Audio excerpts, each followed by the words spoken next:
지난 21일 프란치스코 교황의 선종은 영적 지도자의 자리는 어떤 것일까? 라는 생각을 이어가게 합니다. 최근 몇 년간 업무를 줄이라는 주변의 권고에도 불구하고 힘없는 이들을 돕기 위해 끝까지 일하다가 죽음을 맞이한 그의 삶이 그랬듯. 죽음을 기록한 묘비에도 장식 없이 라틴어 이름인 프란치스쿠스만 소박하게 새겨졌다. 삶의 자리도 죽음의 자리도 낮고 소박한 자리여서 그 울림이 더 크고 넓어 많은 것을 품을 수 있었다. 이번 주 신간 도서는 자리의 의미를 생각해 볼 책으로 엮어봤습니다. 첫 번째 도서는 적절한 좌절은 아이를 키우는 부모에게는 제때 떠나보내는 법을, 혼란스러운 어른에게는 자기 자리를 되찾는 법을 안내합니다. 맑고 유쾌한 웃음을 만들어 고단한 삶을 견디고 있는 메마른 자리를 살펴줄 책, 죽음이 맞게 될 절차와 자리를 살펴 삶의 자리를 평안하게 해줄 책도 있습니다. 우리 모두의 자리가 평안하기를 기원하면 이번 주 신간을 소개합니다. 지난주엔 구독자도 몇 분 늘었습니다. 고맙습니다. 첫 번째 도서는 적절한 좌절입니다. 혹시 지나친 애착이 당신의 삶을 억누르고 있지는 않나요? 적절한 좌절은 한국 사회에 만연한 애착 과잉의 문제를 직시하고 진정한 심리적 독립을 위한 길을 제시하는 심리 교양서입니다. 대형 병원에서 한 레지던트가 어머니의 간섭으로 꿈을 포기하게 된 사건을 통해 우리 사회가 어떻게 개개인의 독립성을 억압하고 있는지를 고찰합니다. 저자 류한욱 원장과 김경일 교수는 이 시대에 필요한 키워드로 분리- 독립을 제시하며 적절한 좌절을 통해 스스로 감정을 조절하는 힘을 기르는 법을 설명합니다. 이 책은 자녀의 성장 과정에서 부모가 어떻게 적절한 거리감을 유지해야 하는지 구체적인 방향을 제시하며 과도한 애정으로 발생하는 정서적 비만의 위험성을 강조합니다.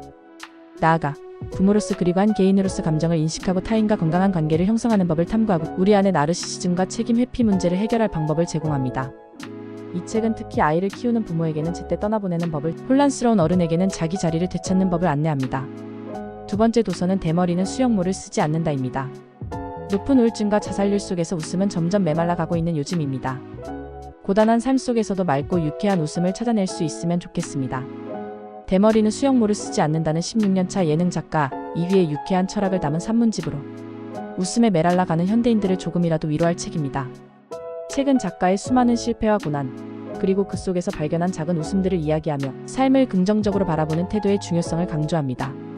일상의 사소한 에피소드 속에서 웃음을 발견하는 법을 알려주는 이 책은 대머리 친구의 이야기를 통해 혹은 제육볶음의 양념으로 채식 실패를 반복하는 아이러니 속에서도 웃음을 찾아내고 맙니다.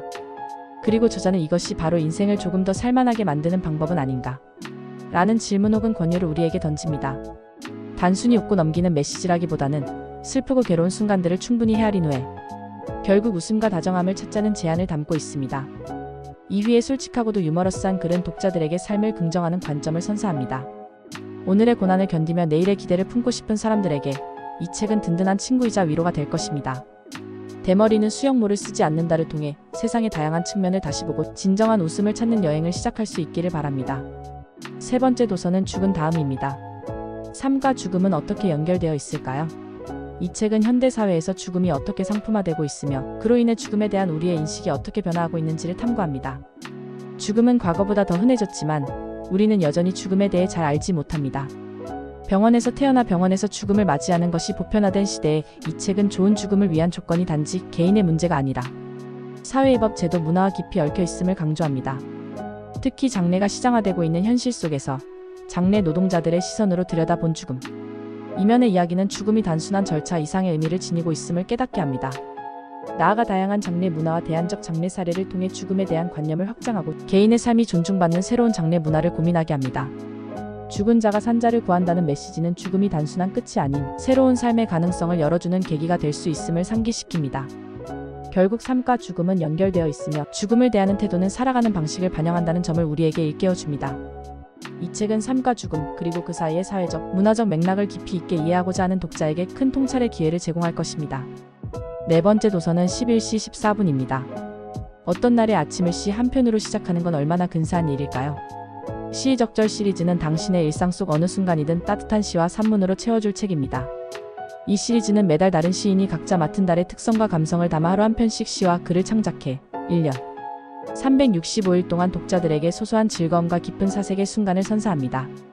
시인들의 독특한 감성과 시선으로 계절의 변화와 특별한 날들의 의미를 풀어내며 독자들은 이 글들을 통해 시인의 일상과 생각을 엿볼 수 있습니다. 시로 가득한 한 해는 매일의 인력처럼 페이지를 넘길 때마다 새로운 발견과 감동을 제공합니다. 시인 정급별부터 고성경까지 12명의 시인이 연대하며 각자의 색깔로 1월부터 12월까지 매달 다른 이야기들을 엮어갑니다.